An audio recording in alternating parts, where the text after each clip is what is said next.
Nah, ini ada berita yang harus saya sampaikan bahwa Majelis Ulama itu telah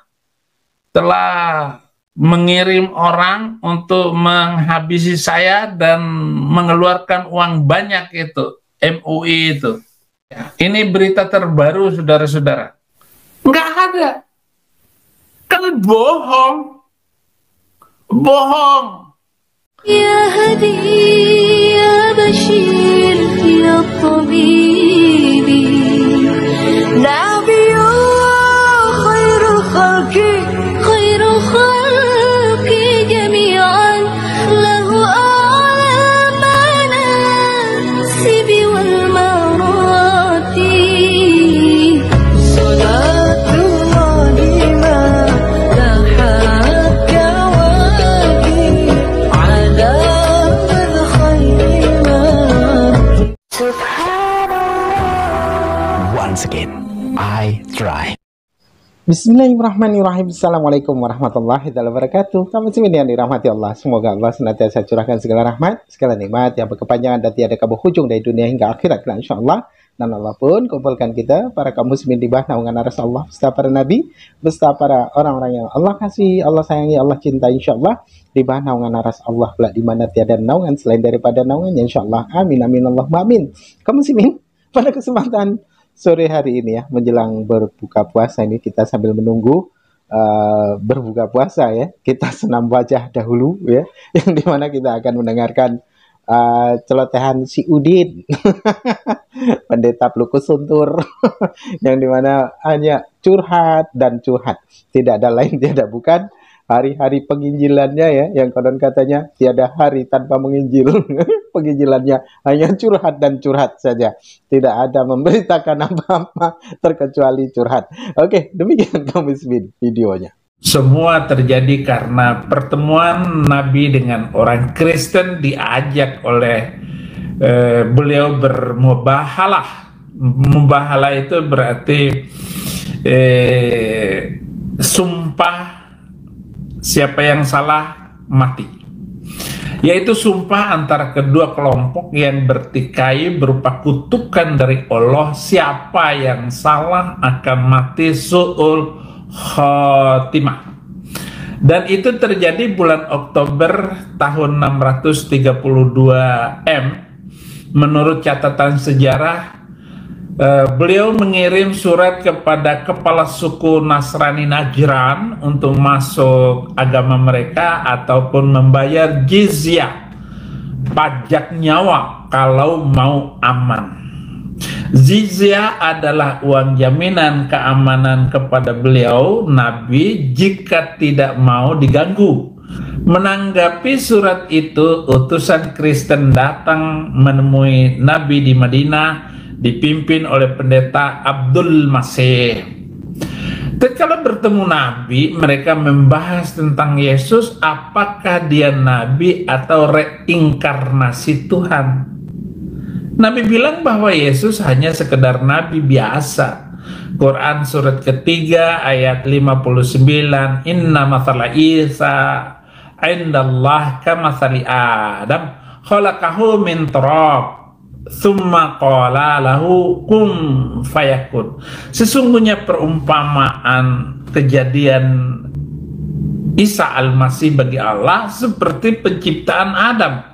Dia menciptakannya dari tanah, kemudian dia berkata kepadamu jadilah, maka jadilah sesuatu itu. Untuk setuju, yes, walaupun nggak berani ngomong. Lalu dijawab oleh Abdul Masih, ya, dia bukan hanya manusia biasa karena dia juga roh Tuhan. Roh Tuhan yang hidup dalam dirinya. Perdebatan selama 2 hari, pada akhirnya Nabi mengajak bermubahalah agar mereka segera terjadi timpa kutukan atas kedua kelompok itu. Maka Quran surat ketiga ayat 61, siapa yang membantahmu dalam hal ini? Setelah engkau memperoleh ilmu, katakanlah Muhammad, marilah kita panggil anak-anak kami, anak-anak kamu, istri-istri kami, dan istri-istrimu, kami sendiri dan kamu juga. Kemudian marilah kita bermubahalah agar laknat Allah ditimpakan kepada orang-orang yang dusta. Jadi tentang siapakah Yesus Kristus, apakah dia Tuhan, apakah dia Nabi, itu terjadi perdebatan antara Nabi dan orang Kristen 14 abad yang lalu. Siapa yang salah kena kutukan, siapa yang bohong kena kutukan. Tetapi siapa yang benar akan selamat dari kutukan itu. Melihat pertentangan, melihat keributan antara orang Islam dengan orang Kristen, dari awal sudah terjadi keributan itu.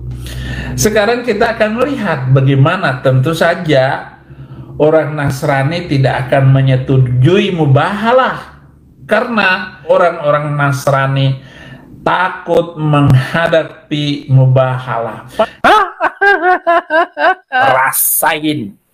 Rasain lo.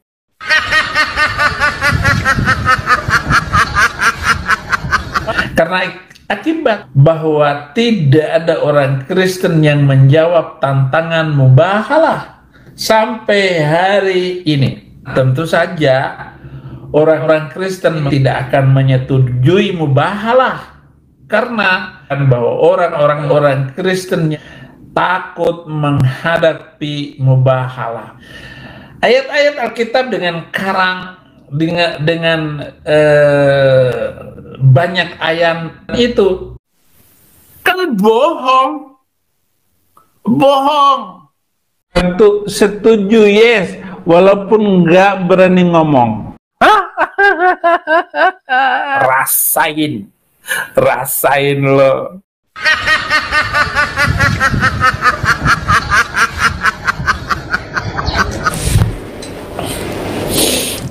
Ketika saya debat dengan Moko Ginta, kemudian orang-orang yang waktu itu 3 orang lawan 3 orang, yang Kristen, saya dan siapa lagi itu dari Batak, debat lah gitu.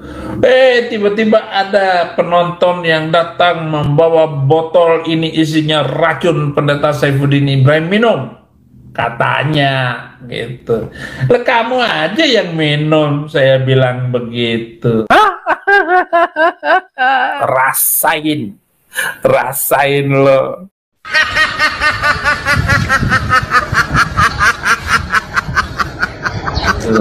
Untuk membuktikan apakah yang dibawa oleh kitab mereka dengan kitab kita, di mana yang bohong dan dusta. Ayat-ayat Alkitab bohong, kan bohong. Untuk setuju yes, walaupun nggak berani ngomong. Rasain lo.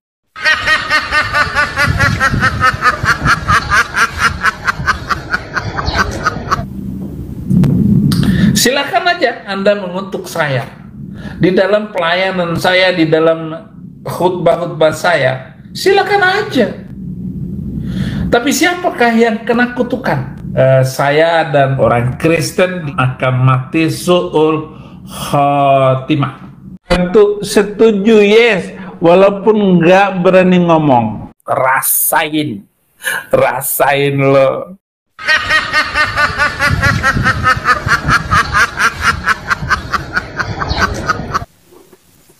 Oke, terima kasih. Ada yang ini, UAS ini ya.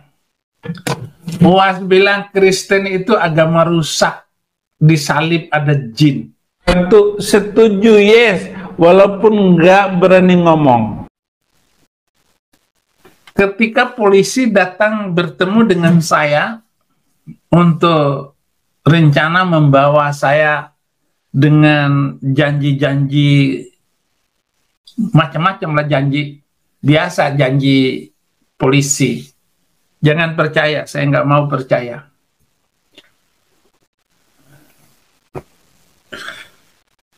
Saya bilang, kenapa UAS yang ngatain di salib ada jin kok nggak ditangkap sama polisi? Saya yang sudah lari ke Amerika, yang ada di Amerika jauh, kok masih dikejar-kejar polisi? Saya bilang gitu.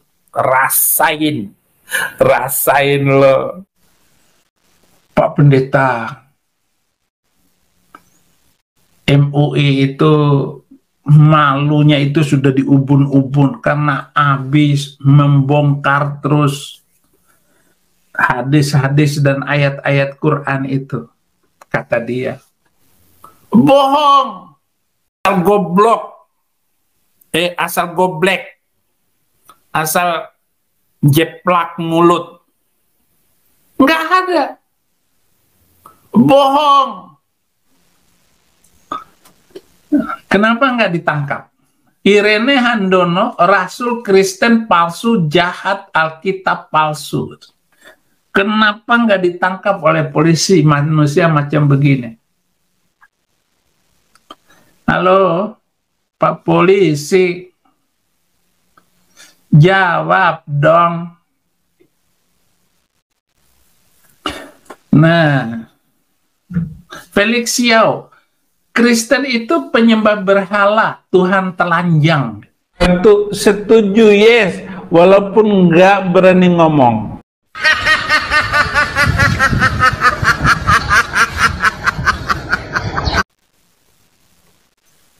Lah, kamu tahu nggak Tuhan itu?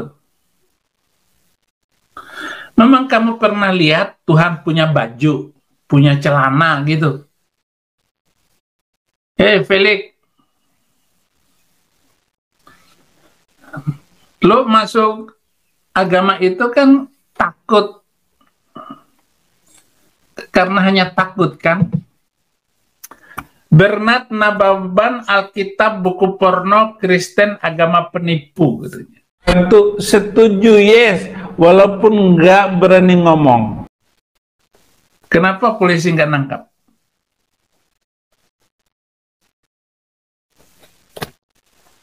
Munzir Situmorang, semua orang Batak masuk neraka. Alkitab itu palsu semua katanya. Tentu setuju, yes, walaupun nggak berani ngomong. Hati-hati Munzir Situmorang.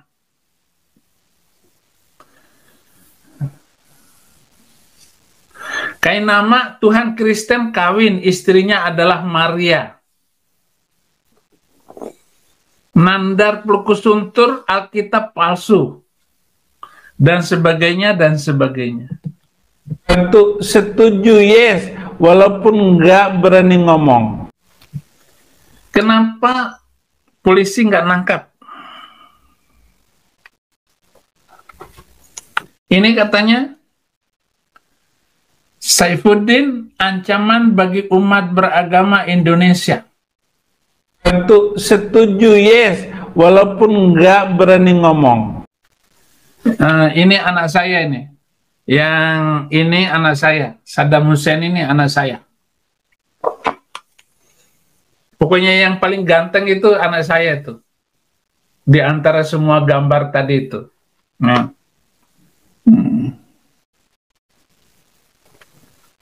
Saddam Hussein namanya. Saddam Hussein bilang, aku bangga dikasih nama Saddam Hussein, kata Saddam Hussein. Bagaimana mungkin saya dikatakan, ini TV One ini memang keterlaluan, saudara-saudara. Saya katanya ancaman umat beragama di Indonesia. Orang saya ngeledek cuma satu agama kok.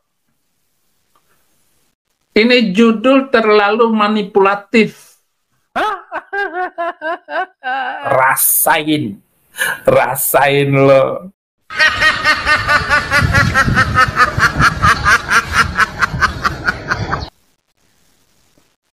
membesarkan yang kecil, mengecilkan yang besar.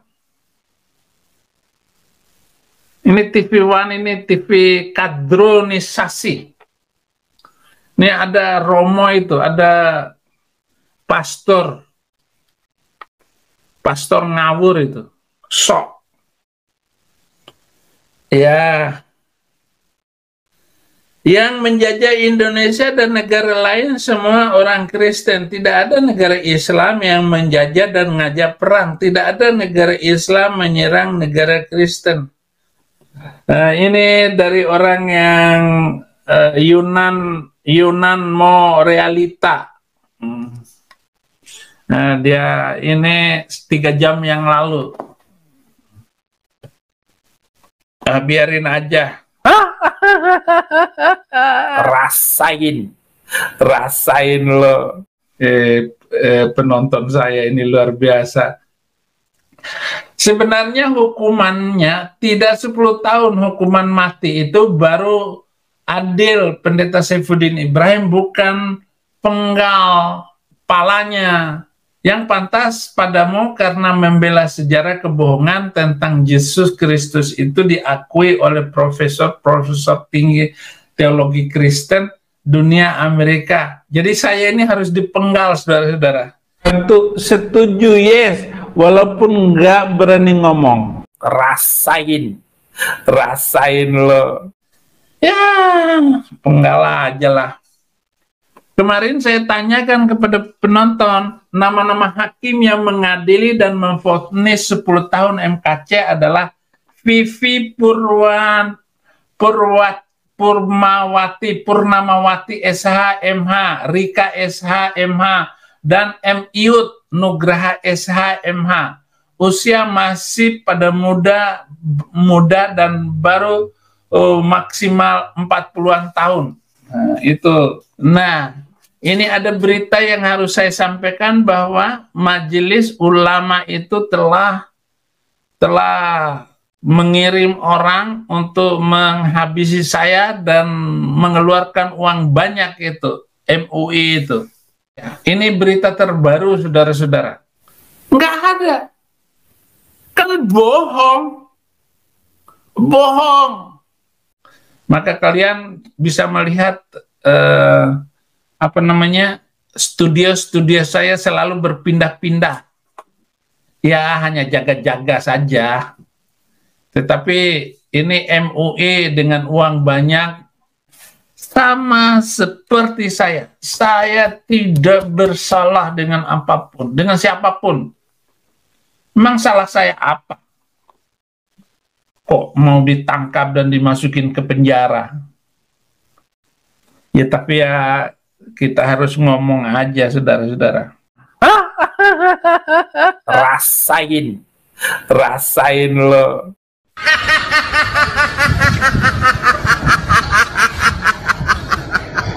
Asal goblok, asal goblek, asal jeplak mulut.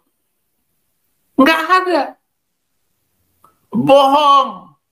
Jangan percaya kepada orang Kristen ini. Dan para pemimpinnya sampai YouTubersnya nggak boleh dipercaya. Nggak ada. Kan bohong. Untuk setuju, yes, walaupun nggak berani ngomong.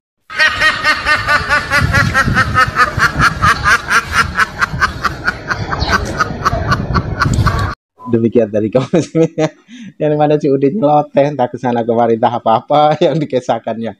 Tapi di sini kaum muslimin ya, ada kejujuran Saifuddin Ibrahim yang dimana orang Kristen takut bermubahalah. Ya, memang pada zaman itu, pada zaman baginda Nabi Muhammad Rasulullah SAW, ketika hendak bermubahalah dengan orang-orang Kristen, mereka takut, mereka tidak berani. Karena apa?